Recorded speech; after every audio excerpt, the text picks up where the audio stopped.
Now, the greatest radio shows of all time.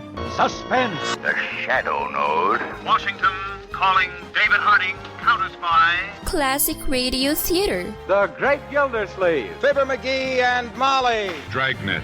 Gunsmoke. The Lone Ranger. Now, step back into a time machine with your host, Wyatt Cox. Good evening, friends of the Inner Sanctum. Crime drama this Tuesday, an episode of Richard Diamond Private Detective starring Dick Powell from 71 years ago, March 14, 1952, The Dixon Case. And we thank you for tuning in on this Sure Happy It's Tuesday, 14th day of March, 73rd day of the year, and we have 292 days remaining in the year.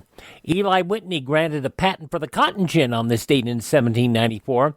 The Gold Standard Act ratified in 1900, placing U.S. currency on the gold standard. 1903, Theodore Roosevelt issued an executive order making Pelican Island in Florida a preserve and breeding ground for native birds, marking the birth of the National Wildlife Refuge System. Premiering on his own CBS radio show on this date in 1942, Perry Como. Now, Como, a virtual unknown, had no recording contract, but less than 3 months later, he had a contract, a nightclub act, and a secure place in music history. The FBI's 10 most wanted fugitives list founded on this date in 1950. 1964, a jury in Dallas found Jack Ruby guilty of killing JFK assassin Lee Harvey Oswald. The body of President Kennedy moved on this date in 1967 to a permanent burial place at Arlington National Cemetery. And in 1995, Norman Thagard became the first American astronaut to ride to space on board a Russian launch vehicle. Among those passing away on this date in history, Karl Marx, cartoonist Chick Young, choreographer Busby Berkeley, actor Kirk Allen, an early Superman, roller derby racer Ann Calvello, also Peter Graves, Stephen Hawking, and Scott Hall, who passed away a year ago today. That was such a sad story. In case you had never heard that story, here's where, we talk about having the emergency devices in case you fall when you get older.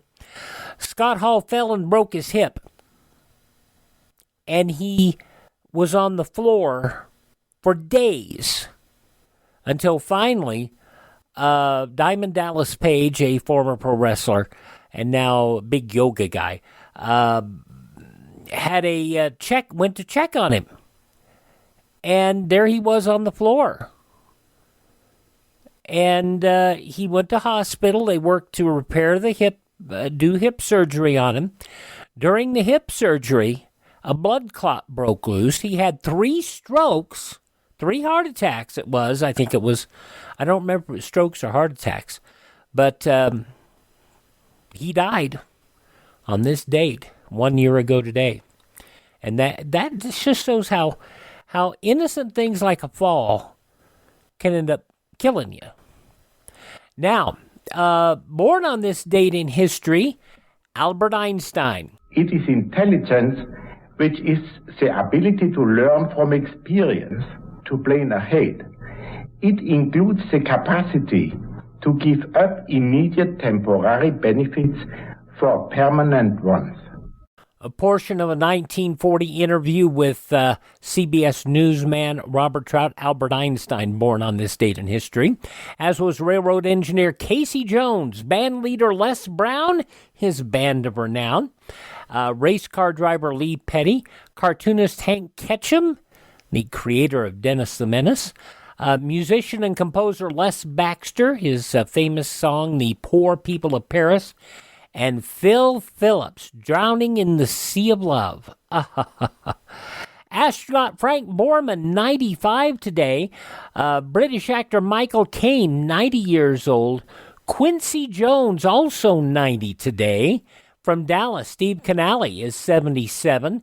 Billy Crystal is 75 today. He was fearless, and, that was what I loved about him so much, and his commitment to the comedy was astounding. And we were in Boston. It was 1988. It was like the second comic relief. And we're at the State Building with Michael Dukakis, who was the Democratic nominee to run against George Bush Sr., right? And Mr. Dukakis was a very genteel, not a large man, very quiet, professorial type guy, and very conservative, and we made our speeches, and we were funny. Whoopi, Robin, and I were, pretty funny. And then Mr. Dukakis said something about Robin being out in the universe up there, right near Uranus. Well, that's... Oh, no. Does he know who he's playing with? That's all he had to hear. Oh, my God. So he went off on your anus, my anus, our anuses. Oh, my God, whose anus is it? And Dukakis looked at him and just went, this isn't HBO. Wow. So he continued his speech, and Robin stands next to me. And as Dukakis is droning on, Robin says, no way this mother wins.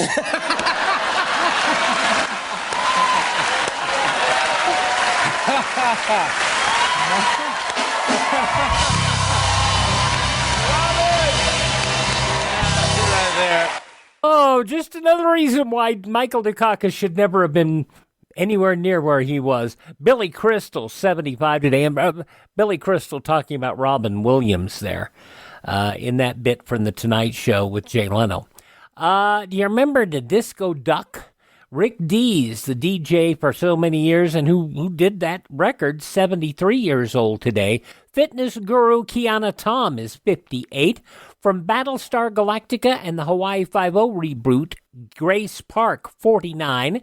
From the Vampire Diaries, Daniel Gillies is 47. From Hanson, you remember that boy band? Yeah, Taylor Hanson, 40 years old today. Racer Eric Almirola is 39. From Baby Driver, Ansel Elgort is 29. And Olympic gold medalist in 2016, Simone Biles, is 26. Those just a few of the people who celebrate the 14th day of March as their birthday. And if this is your birthday... Happy birthday to you. Happy birthday, happy birthday. Happy birthday to you.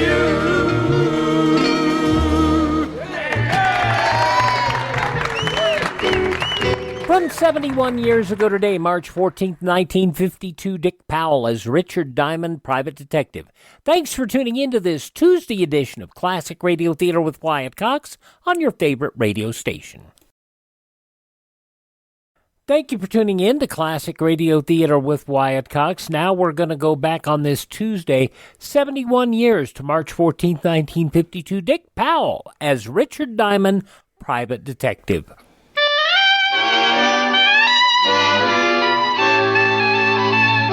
Now we bring you another transcribed adventure with Richard Diamond, Private Detective, starring Dick Powell.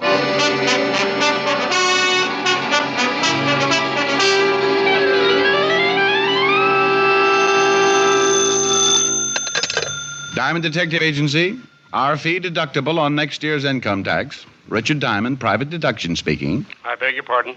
Sorry, it's much too wordy to go over again. Yes. Mr. Diamond, this is Fred Lane speaking. You once did a job for a friend of mine. Well, if your friend wants his money back, tell him I've already spent it. Oh, no, nothing like that. He recommended you. Well, wonders never cease. I'd like to hire you, Mr. Diamond. May I inquire as to your fee? You may. $100 a day in expenses. Oh, well, that is rather steep. But I think I can manage. Spoken like a true millionaire, Mr. Lane. I live at 1482 Riverside. Please get here as soon as possible. Well, I'm pretty busy, but I'll try to. Please do, Mr. Diamond. I'll have a check waiting for you. Mr. Lane, go to your front door. I'm there.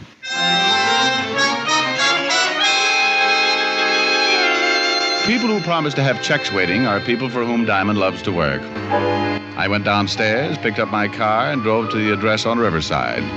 Rang the doorbell, the door opened.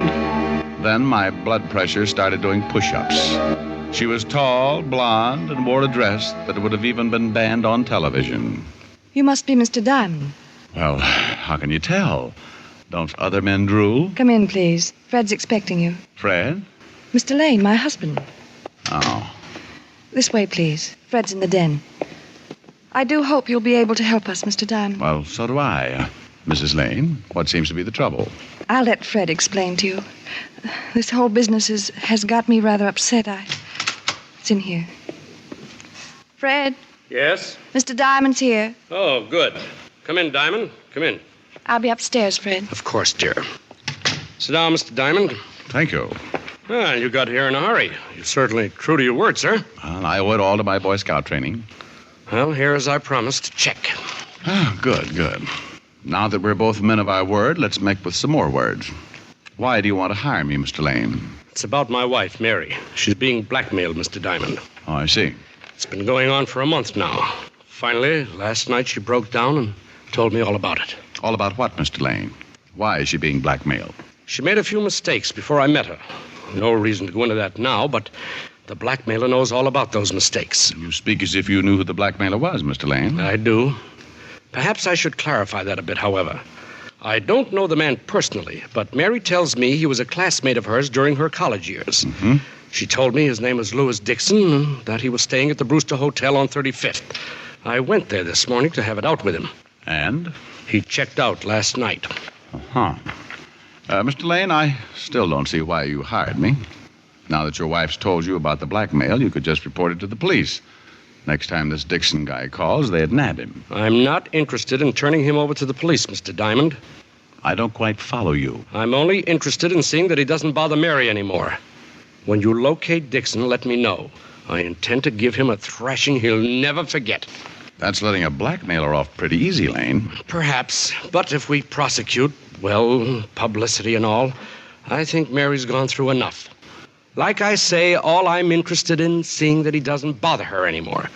Call me about 5 and let me know what progress you made. Good day, Mr. Diamond, and good luck.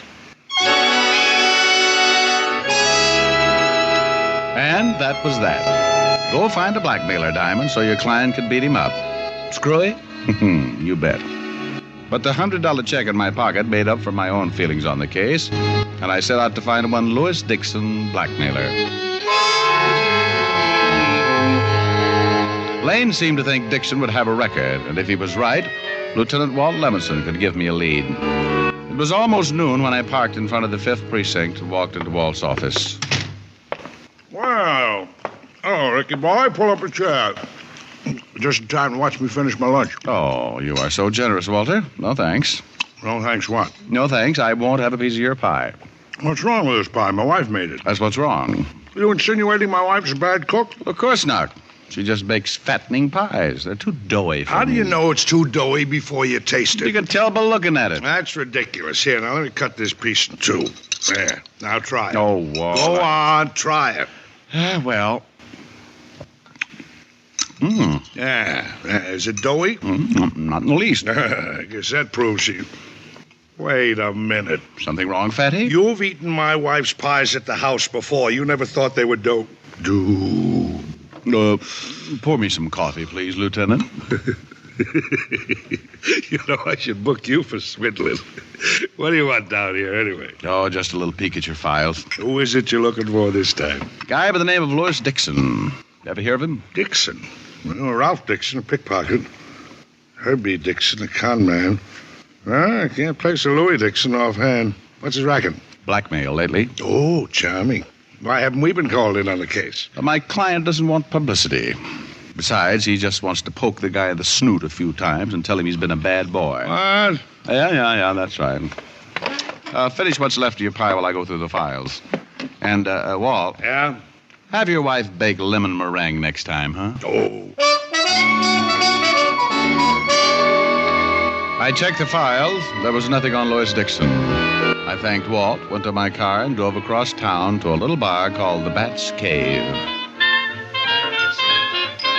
The Bat's Cave was as dingy as the name implied, but I didn't go there for entertainment. I was looking for Rabbit Jones, a guy who knew more about the underworld than Rudolph Halley. Like most informers, Rabbit Jones was a mean, whining character, and he didn't like me any more than I liked him. But he did like my money, and I liked his information. It was always a fair trade. I found him in the last booth, nursing a half-filled glass of beer. Ah, hello, Rabbit. Oh. Well, Now, that's a cheerful greeting. You must have won a horse race today, or weren't you running? Big joke. Ha-ha. Beat it. Oh, Rabbit, you spread sunshine wherever you go, don't you? Who asked you to sit down? Oh, Diamond, I get sick of you private dicks. Go bother someone else. Oh, drop the small talk, Rabbit. I won't pay over the usual price, so don't make your information hard to get. Maybe I got none to sell. Pal, the day you stop selling information, I start knitting argyles. Okay. Who is it? Louis Dixon. Where's the dough? You know I always pay. Well, this ain't my week for trusting people. Fork it over. Search yourself. There. Now about Louis Dixon. Never heard of him. Hey, let go of me. Don't get smart, Rabbit. I pay for talk, straight talk. Okay. Take your hands off of me. I'm there. You rough boys got to show your muscles, huh? Oh, shut up. You don't get my money unless you earn it, Rabbit, so start earning. Like I say, I never heard of a guy named Louis Dixon. But, with my contacts, I can find out about him, so drop the rough stuff. How long will it take? That all depends. What's this Dixon guy's line? Blackmail. There's a chance he might have been mixed up in some other rackets the past few years. Give me 2 hours. If he's been around lately, I'll find out. Now make it 1 hour. I'll meet you back here. Okay. Hey, Diamond. Yeah?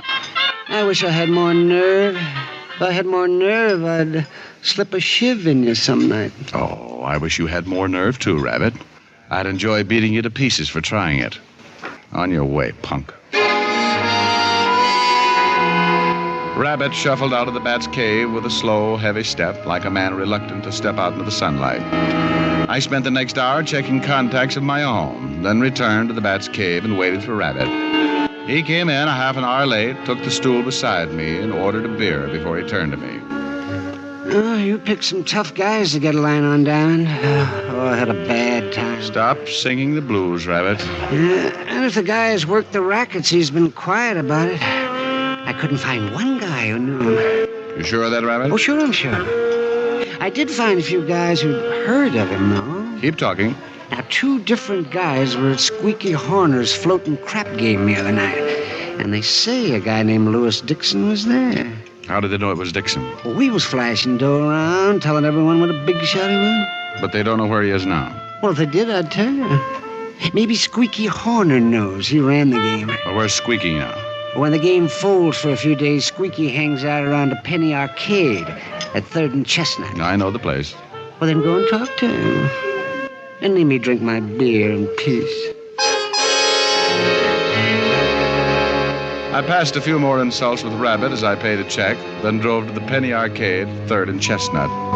Squeaky Horner was hunched over a pinball machine, and when he saw me, his eyes lit up like the tilt sign. Ricky Diamond, hey. How you been, Rick? No, not bad, Squeaky. You? Great. Hey, look at that score. Got a nickel? Oh, sure, here. Thanks. What brings you down here, Ricky?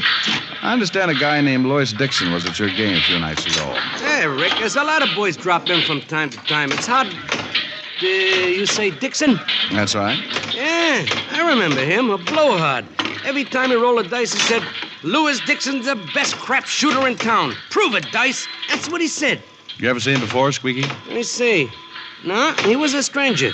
I got a good memory for faces. This boy I never seen before. Oh, great. Was he with anyone you might know? I'm afraid not, Rick. He come alone, he left alone. Wish I could help you, though. Thanks, anyway. Thank you for the nickel. Man, hey, look at that score go up. Squeaky's score was running very high, but mine was still 0. So far, not one definite lead as to the whereabouts of Louis Dixon. I spent another half hour combing the known informers, but to no avail. A little after 5, I went to a phone booth and called my client, Fred Lane. Hello? Mr. Lane? Who's this? Richard Diamond. It's Walt, Rick. Walt, what are you doing there? Can't you guess? Oh, no. Uh-huh. Fred Lane, your client, Rick? Yeah? Better get over here right away. You are now unemployed. Lane? That's right. Murdered.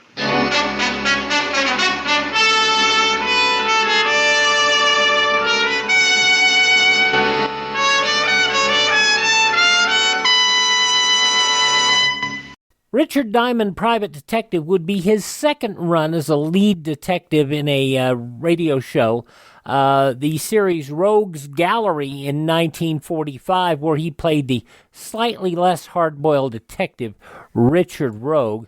It was almost comedy, although you had a lot of other things. Summer replacement for the Fitch Bandwagon in 1943. 45, 46, and 47 on NBC. Never got a regular season. This series ran from 1949 to 1953 in several pieces. Richard Diamond, Private Detective, March 14th, 1952 on Classic Radio Theater with Wyatt Cox. The news from 71 years ago today, comes up next.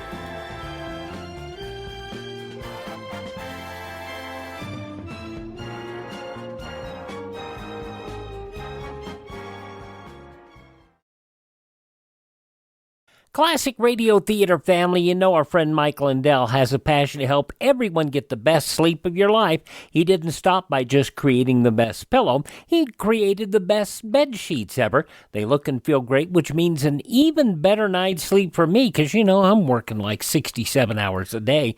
Now, Mike's offering the best deal on his Giza Dreams bed sheets ever. You can get a set of Giza sheets for as low as $29.98. You'll never want to sleep on anything else once you slept on a set of Giza Dream sheets. A special offer for you right now. You can get a set of Giza sheets for as low as $29.98. Call 1-800-928-4715. Use the promo code Wyatt. Or go to mypillow.com, use the promo code Wyatt. It's good on anything on the website. That number again, 1-800-928-4715. Use my promo code Wyatt.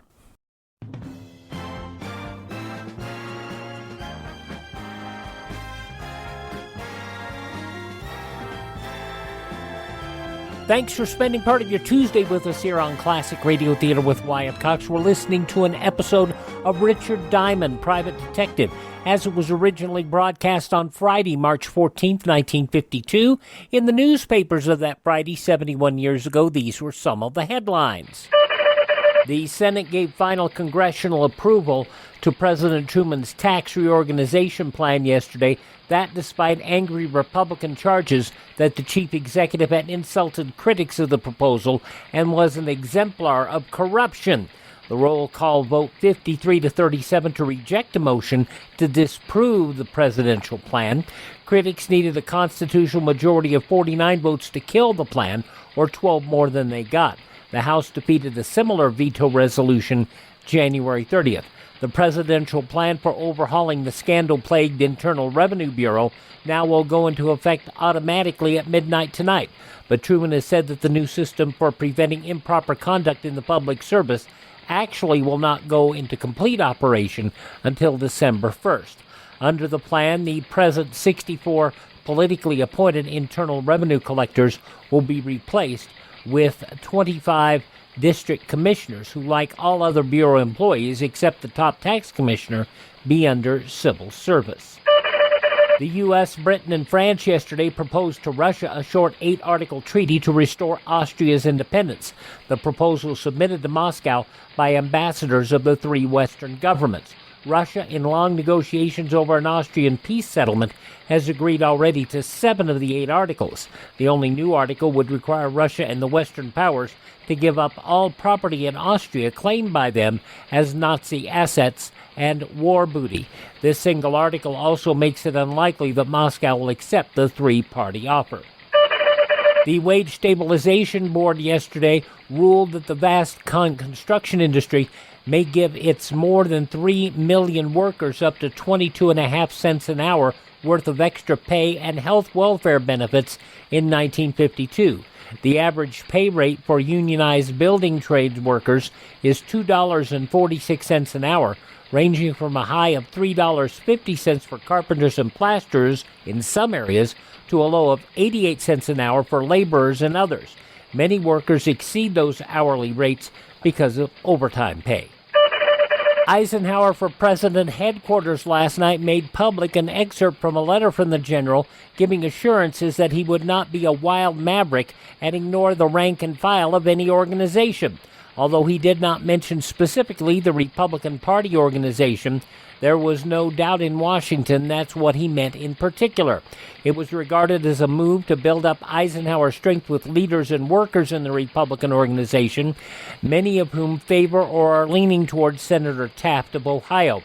Coming on the heels of the general's victory in New Hampshire, it showed that the Eisenhower forces were pressing their campaign to enlist the blacking of party workers who might be doubtful of their political future if Eisenhower won the presidency. H.L. Parr of Douglasville, Georgia, was sketching his conception of the devil at his minister's request. The latter wanted to use the sketch at a religious meeting. As Parr worked, a rainstorm broke outside, lightning struck a tree, and then went to work on the house.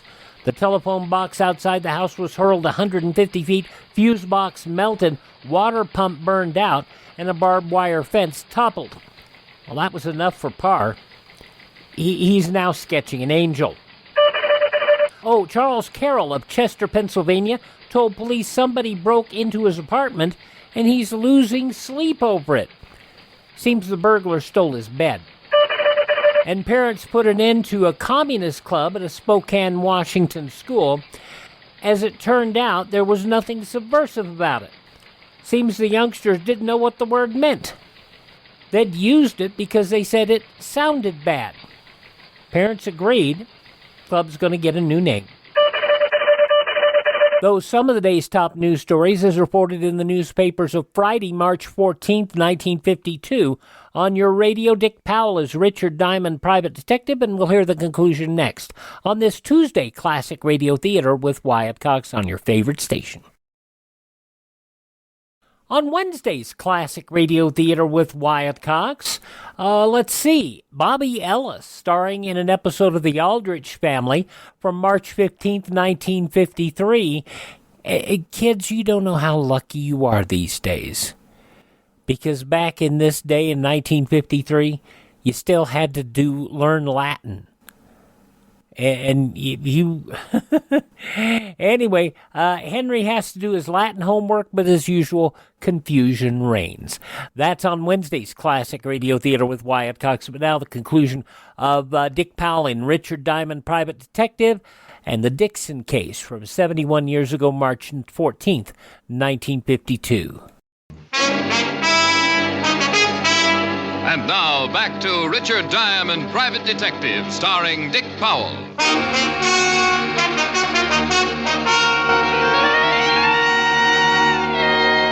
Fred Lane's body lay on the floor of his den. There was a letter opener lying beside the body, and it fit the hole in his back. Tomorrow morning's paper would carry Fred Lane's obituary. It would tell where he was born, what he did with his life, and when he died. But it wouldn't tell who killed him. And that's what I wanted to find out. All right, give me a hand. Looks like you really put up a fight, Rick? Yeah, the room's torn up a lot. Who did it, Walt? Louis Dixon, the guy you've been out looking for. Do you have him? Mrs. Lane gave us the information. Seems Dixon came here to the house about 2 hours ago. He wanted more dough for Mrs. Lane. Pretty nervy to come right here. Yeah. Guess she figured Lane might be out. Anyway, Mrs. Lane called her husband. Fred came in, invited Dixon into the den for a talk, and sent Mrs. Lane upstairs. Oh, well, that fits. Lane starts beating up Dixon. Dixon grabs the letter opener and kills Lane. That's where it figures.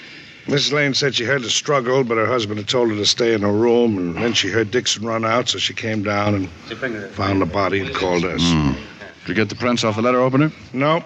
Miss Lane said Dixon was wearing a pair of gloves when he came in. Chances are he never took them off. Oh, that's great. Well, Fatty, I hope you have more luck picking up Dixon than I had. Nobody around town seems to know him. Well, Miss Lane gave us a good description. I put out an APB. What about you? You still on the case? I was about to give it up when I phoned. Okay. But I can keep going as long as my legs hold up. Good. I'd like to nab this Dixon guy as quick as possible. Me too, Walt. I don't like people to go around killing my clients. Just isn't good for business. The boys were taking a body down to the morgue as I left. It looked like a hard day for my shoe leather. The only thing I could do was keep pounding the pavement in search of someone who knew or had known Louis Dixon. Cigarette stands, boogie joints, cheap boarding houses, nothing. Down to the Bowery, Missions, small bars. Guys on the corners. Louis Dixon? Yeah, never heard of him. And so it went. I headed back for my office in the comfort that comes when you sit in a chair with your feet on the desk. But when I reached the entrance of the office building, Squeaky Horner was standing there waiting for me. Hey, Ricky, where you been? I've been waiting here a long time, almost an hour. Oh, what's on your mind, Squeaky? You still looking for Louis Dixon? That's a silly question. Why? Because I seen him about an hour and a half ago. Are you sure? Sure, I'm sure. I got a good memory for faces. After I leave the arcade, I'm walking up 3rd and I see him. Big as life. Where is he now? I tail him, see? He goes into Henry's flop house. He's staying in one of Henry's rooms. Not in a hall like most of the guys. He's under another name. What name, Squeaky? Jack Layton. You want I should take you to the place, Ricky? Yeah, Squeaky. I want that you should.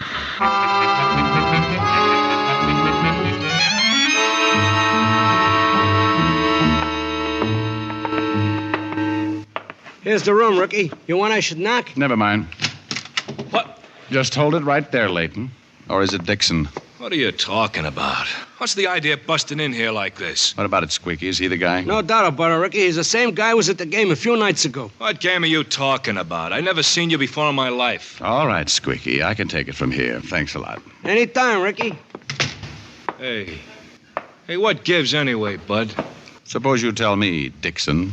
Why do you keep calling me Dixon? The name's Jack Layton. Well, we'll see about that. There's one person who should be able to identify you for sure. Fred Lane's widow. Get your hat, pal.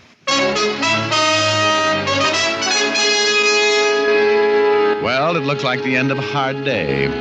I forced Layton, or Dixon, outside and into my car. Then we drove to the Lane house on Riverside. The police had left and Mrs. Lane was alone. I took my man inside and Mrs. Lane looked at him closely. I knew it would be just like the movies. She'd point and say, "That's him. That's the man, Mr. Diamond." I'm sorry, Mr. Diamond. What? I've never seen this man before in my life. This, dear children, is the story of why a detective gets ulcers.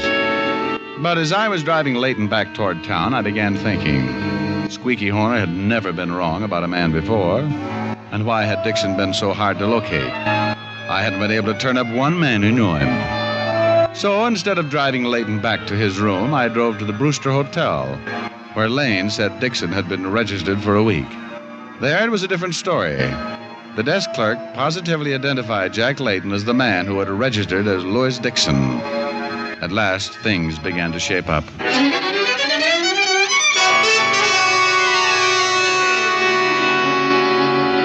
Why did you bring me here to your office? I want to get back to my room. You heard what the desk clerk said. You registered as Louis Dixon. Why? Oh, that desk clerk was loony. He made a mistake. You heard what Mrs. Lane said. She never saw me before. So she said. But I think differently, Layton. And up here, all alone, we can have a nice little chat. You're going to tell me all about it. I got nothing to say. No? Well, then suppose I open the conversation. Now, that was the first sentence, Layton. Now, do I start on a paragraph, or will you talk instead? I don't know a thing. Okay, stupid. We'll do it the hard way.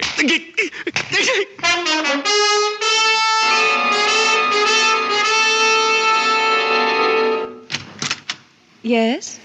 Oh, Mr. Diamond. Hello, Mrs. Lane. Mind if I come in? Of course not. Please do. Suppose we go into the den. I'd like to have a little talk with you, Mrs. Lane. Well, I'm sorry. I'm not feeling too well, Mr. Diamond. The shock and all. Oh, yes, of course. It must have been trying, my bringing that Layton man here for you to identify. Well, yes, it was. If you could come back tomorrow, perhaps... Oh, I'm afraid not, honey. Now. Very well. I'm sorry you picked up the wrong man, Mr. Diamond. Oh, sure, yes. No, it's funny. 2 other people swore he was the man known as Louis Dixon. Well, it's hard to identify someone accurately, I imagine. But I was certain he wasn't Dixon. Mm-hmm. Well, you've tidied up the den quite a bit. Just what is it you wanted to talk to me about, Mr. Diamond? Well, there's no hurry. Say, this is a handsome room. Nice house, too. And all yours, along with everything else your husband owned. That's rather a cruel thing to say. Oh, come off it, Mary. It was a wild scheme. What do you mean? I mean that you invented a phony character, a Louis Dixon, and set up a murder with every clue pointing to a man who never existed. You're crazy. No, Mary. You were crazy to think a stunt like this would ever work. You hired a bum named Jack Layton, gave him money, had him register at the Brewster Hotel as Louis Dixon. Then you had him hit some of the gambling joints and make sure people heard his name as Louis Dixon. Then he was to disappear. I won't stay here and be insulted. No? Well, soon I'll take it down to headquarters. You can be insulted there. Well, I hope you have proof, Mr. Diamond. You'll need it. Well, Layton was reluctant at first, but let's say I persuaded him to talk. I dropped him by the 5th precinct on my way over here. How much do you make as a private detective, Mr. Diamond? Oh, Mary, don't talk like that. First chance you got, you'd stick a knife in my back, too. Well, it was just a suggestion. After all... No, drop it now. Well. First a letter opener on your husband, and now you try to bean me with a paperweight. Honey, you're just not safe around a desk, are you?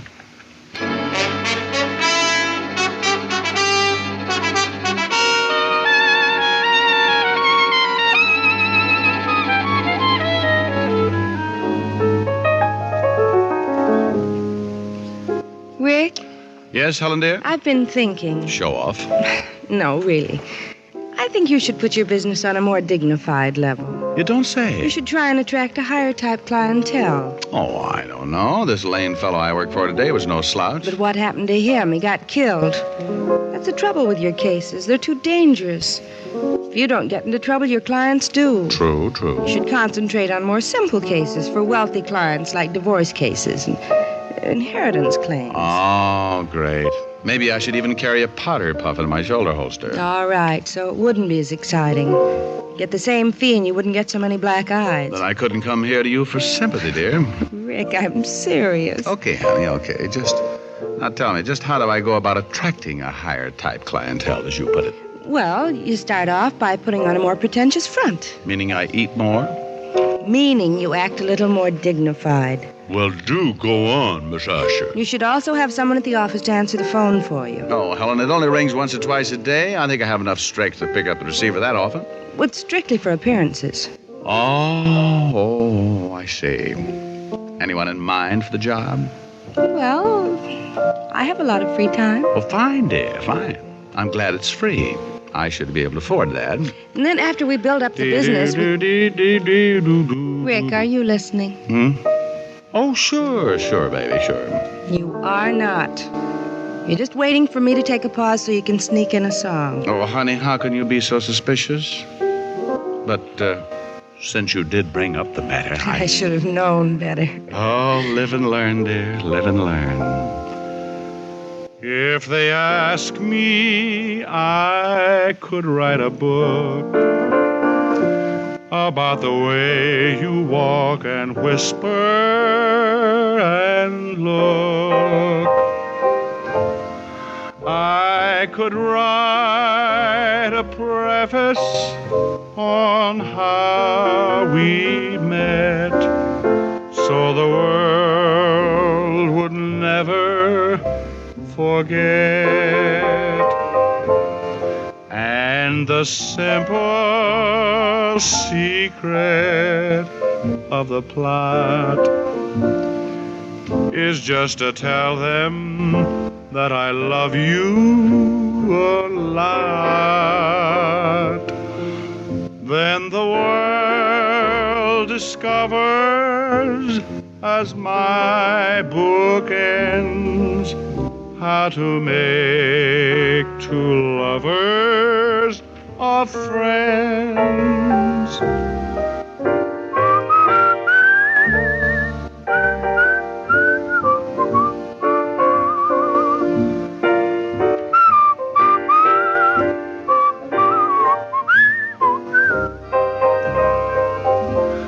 Then the world discovers, as my book ends, how to make two lovers of friends. Oh, Oh, very nice. Well, thank you, sweet. Only now let's get back to your business. Oh, who wants to talk about business? Come here. Now, Rick, stop it. Rick, I wanted to... Oh, Rick. Oh, now then. You were saying I should get on a more dignified level. I was? Oh, that's what I like. The gal with a one-track mind.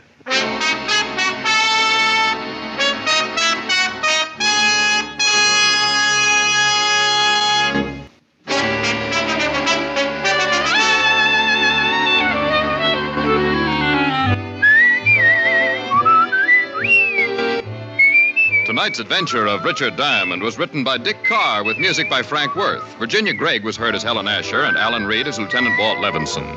Others in the cast were Benny Rubin, Mary Jane Croft, Howard McNear, and Peter Leeds.